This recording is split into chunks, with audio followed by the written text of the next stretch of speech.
Kompyuta na teknolojia za viwanda. Ili rais wetu aliahidi ndani ya bunge, na alisema ili kufikia azma hii tutasomesha vijana ndani na nje ya nchi katika masuala ya sayansi na hisabati katika maeneo hayo aliyoyataja. Tumefikia wapi? Hii ni ahadi aliyotoa bunge. Hakuweka time frame. Tunajua hiyo katika miaka 5 ijayo. Sasa napenda kuwaambia hata siku 100 hazijeshi. Tayari utekelezaji umeanza katika maeneo yafuatayo.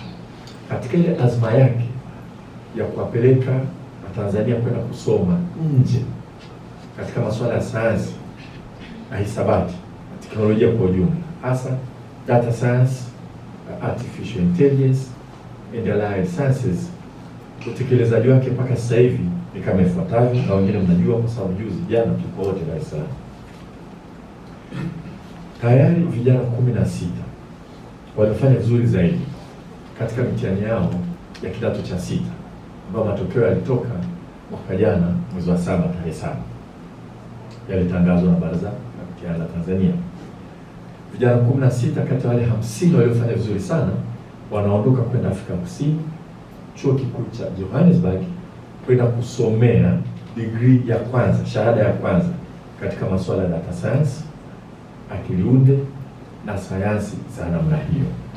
Tuliwaga jana, nadhani wanaondoka kesho kwenda Johannesburg.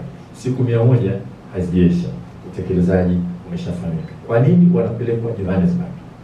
Wanapelekwa Johannesburg kwa sababu hiki chuo kina utamaduni mzuri sana wa kufundisha kwanza vizuri sana masomo ya science na engineering na data science, kati ya vyuo bora sana Afrika na katika vyuo vinavyotambulika vizuri sana duniani, lakini vina muunganiko mkubwa sana kati ya taaluma inayotolewa madarasani na shughuli zinazofanywa kwenye makampuni ya teknolojia.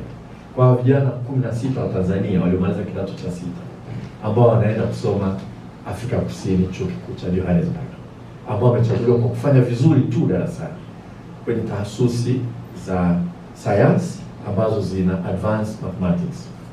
Watakapokuwa wanasoma kule, si tu kwamba watapata elimu iliyo bora, watakuwa wanapata fursa ya kufanya kazi na kujifunza kwenye makampuni ya teknolojia yaliyoko pale Johannesburg.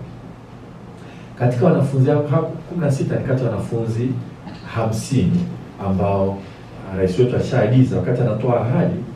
Wakati rais wetu anatoa ahadi, kuna mambo mengi tayari ameshasema yaanze kufanywa kazi, kwa sababu ahadi zake hazitoi bila kuwa na nia ya kutekeleza.